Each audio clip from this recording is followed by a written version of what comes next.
Hello, I'm Hunter Wade. I'm going to be talking about universal basic income today. So, what do Martin Luther King, Richard Nixon, Dave Chappelle, Elon Musk all have in common? Well, they're all proponents for universal basic income. Universal basic income is a program where the government provides capital to society. It would be in a form of $1,000 a month to every U.S. citizen. That'd be $12,000 a year. Quoting Andrew Yang, it's capitalism that doesn't start at zero. Now, what would you do if you got an extra $1,000 a month? Would you get better food? Would you be less stressed out, not worrying about rent, water bills? Could you invest in your ideas? Maybe start a business? Would you do better at school?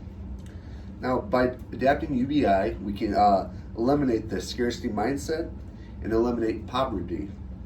Now, 3 reasons we should adapt UBI are: first, to end poverty and the welfare programs, prosper with technology, and have a better distribution of wealth. Now, universal basic income has bipartisan support. The only state right now that has it is Alaska, a red state. And if you go there, the money, all the oil money that they make off the oil could either go to the companies or to the people. So now let's talk about our current programs we have right now that are there to fight poverty. So the scarcity mindset is the belief that there's never going to be enough, that you're living day to day just trying to get by and survive. You just need money. Money's there to survive. And this leads to fear, stress, anxiety. And currently right now, 80% of Americans live paycheck to paycheck. So many Americans, it's hard for them just to enjoy themselves when they're worried about if they're going to get by. The U.S. lifespan has actually been on the decrease. This is pre-COVID. But what has been up is suicide, drug use, depression. Now, if we incorporate UBI, some people would believe, wouldn't people just buy drugs and just incorporate the same problems we have now? Well, actually, that's not true. An MIT study in 2016 debunking the stereotype of a lazy recipient, evidence from cash transfer programs by Abhijit Banerjee, found that the program would help households escape the poverty trap by a basic standard of living. And secondly, the infusion of cash would make it easier to start and grow businesses. Poverty trap is the idea that welfare programs kind of trap you. If you make too much of the wealth, too much money, then you don't get welfare. But if you make too little, of the money, then you're just dependent on welfare. And if you don't want to make too much, then you'll lose that welfare money. So, in a 2017 YouTube video, UBI Explained talks about how in 8 years the GDP would increase by 8%. So because people would be able to start businesses better, they could pursue better jobs and pursue better education.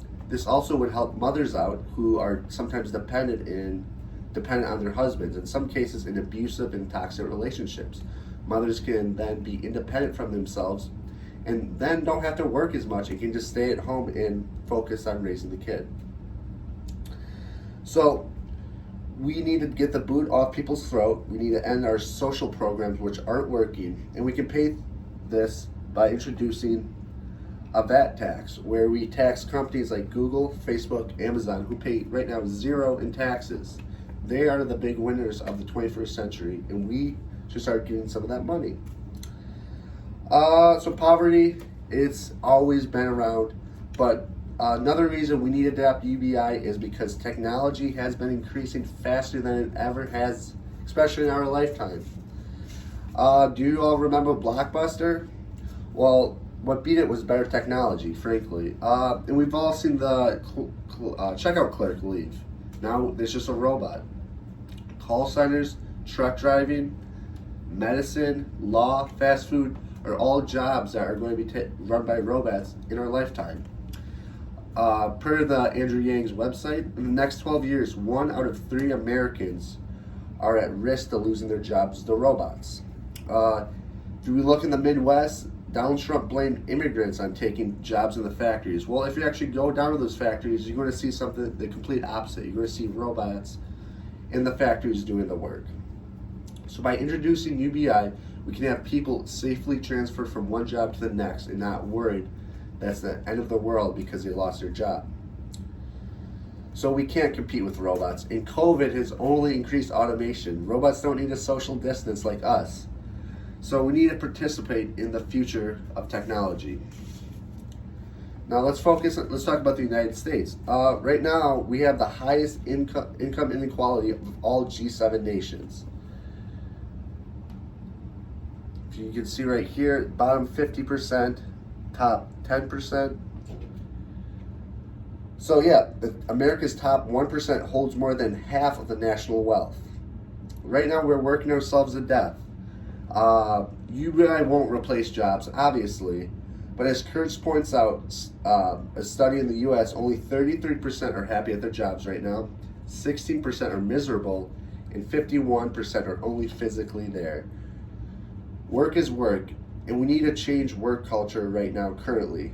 But we work to do other things besides survive. We do it to socialize, pursue dreams, and find meaning. BBC article points out through Canada's Forgotten UBI program that actually when they ran the program, less than 1% stopped working, and those who did stop working were usually moms. It reduced work by 10%, and it found people could focus on education and pursuing better jobs.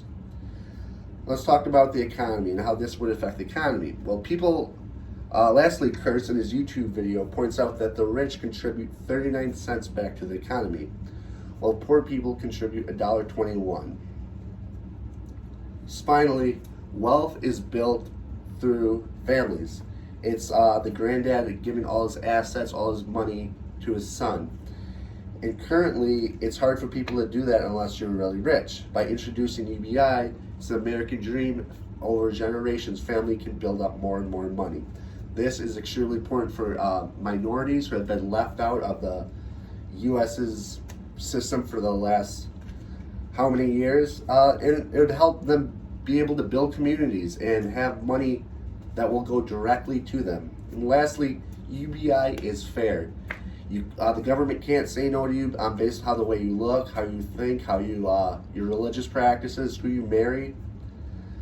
So, income inequality is something we're going to have to face in our lifetime, but so is global warming. And by just adapting this UBI program, people could focus on treating the environment a lot better. It's hard to ask people to drive electric cars when they just need a car.